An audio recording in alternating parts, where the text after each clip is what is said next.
Hey guys, and welcome back to another video. Today I'll be going over some tips, tricks and the best brawlers and comps for the new mode Volley Brawl. I hope you enjoy the video.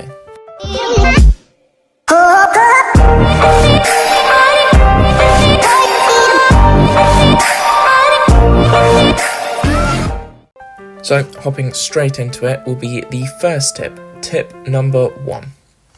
Now, this tip says, let the designated movement brawler hit the ball unless you've just respawned with immunity.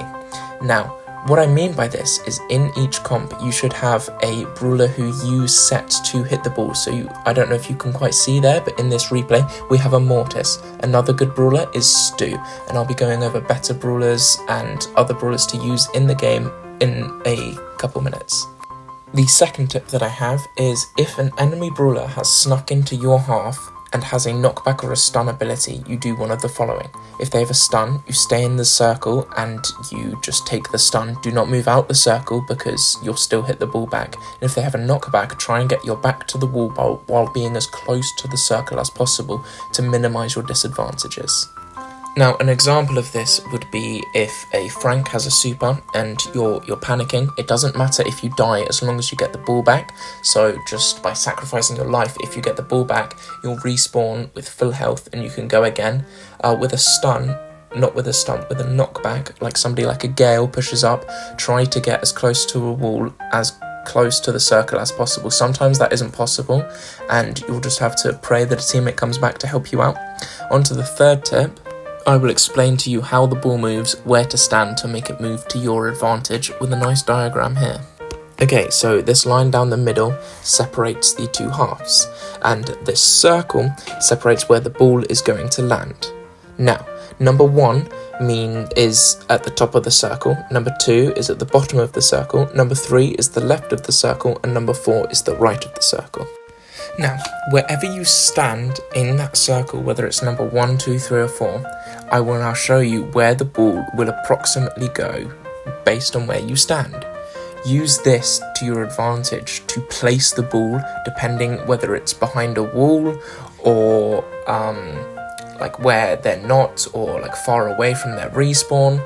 So just use it for placement and it will be easy wins for you because you can control the ball a lot more than your enemy can.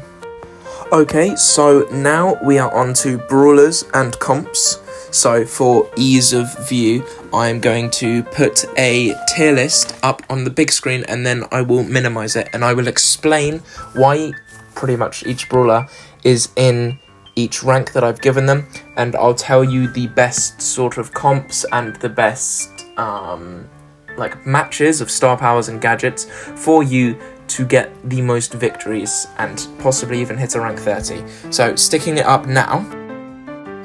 So the way I've made this tier list is it goes S, A, B, and then like if you play with randoms, they'll play those brawlers, and then finally just I hope nobody plays those brawlers, and you really shouldn't play those brawlers because they're not helpful at all. Okay, so the closer they are to the left, the better they are like in that tier. So Frank is the worst S tier, for instance. So firstly, my personal golden S tier, so the best brawler, is Primo. Okay, in my opinion, you should use his asteroid belt and his speed star power, and the reason for this is as follows. I'll show you a clip. So this clip is from the fastest volleyball game that I've done all day, and I've won tons of games. So the reason you use asteroid belt is because if you pop it at the right time, the enemies cannot touch the volleyball. As you saw there, my super, I didn't hit anybody because the asteroid belt just knocked them all away, miles away. And then also you can use your super and your speed and just spam your gadget and just everything to knock them away from the ball and win the point. Works. Okay, that's why he's the best brawler. Second best brawler is Stu. Use his first gadget and his first star power until he can easily like reach the ball. He will be your movement brawler. So you leave him in the back, he places down his gadget, he runs around and hits the ball back. The third brawler is Gale. You can use whatever star power you like, whichever one you prefer, and when his new gadget comes out, use that, because it will be so overpowered in volleyball. He pushes up and you just attack with him, you push them off of the circle, you know, just mess about a bit with him.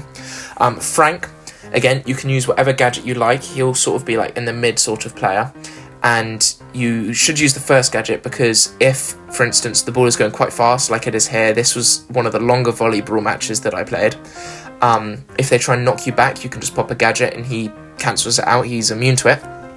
In the A tier, we have Mortis as the other speed brawler. If you're not comfortable with Stu, or you've already got him rank 30, you know, up to you. Use the reload gadget, and Coiled Snake, obviously. Then Lou.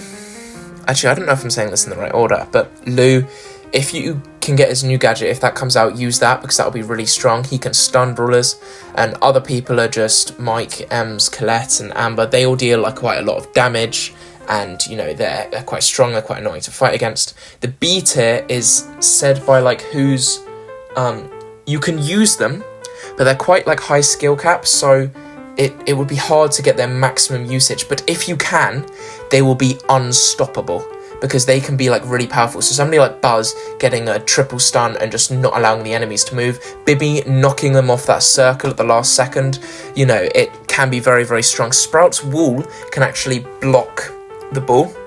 The C tier, I would say, like, you know, Penny, Edgar, Jean, they can be good, but like you'd fight them a bit. I don't really know, just like it's people that randoms would think they're good, but they're not as good because they don't have many sort of range knockback sort of abilities that aren't counterable. Penny's turret can be annoying, so just be careful of these brawlers, but they're not game changing, and don't use any of the other brawlers. When you create your comp, I recommend that you use at least one S tier brawler, and then fill your comp with whoever you're comfortable with from the S and the A tier brawler. Make sure you don't have Stu and Mortis in your team, it just wouldn't really work. B tier, if you're good enough, go with those brawlers. If you're comfortable with them, you know, sure, go for it. Yeah, so in my opinion, the best comp for this game is Stu, Primo, Gale, and I think you will be unbeatable, and I think those are some really easy rank 30s if that's what you like. Otherwise, just to mess about, go with any brawler in the first 2 or 3 tiers there. I really hope you enjoyed the video. I put a lot of effort into it. Thank you for watching.